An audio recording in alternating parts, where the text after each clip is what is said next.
Hey guys, welcome to our channel. In today's video, I'll show you how to fix could not find a version that satisfies the requirement TensorFlow. So first of all, you will go to Visual Studio Code and we'll go to New Terminal.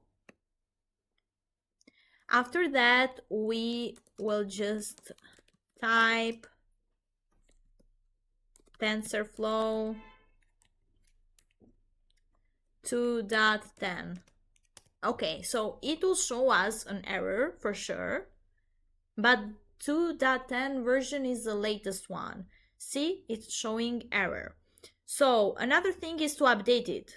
We will just type this one. Okay, hold on.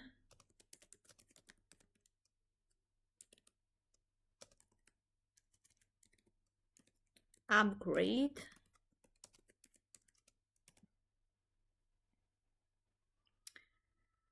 Okay, defaulting to user installation because normal side packages is not writable, requirement already satisfied.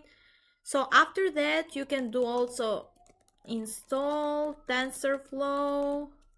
Okay, and it will just start installing, but just give it a little time. See?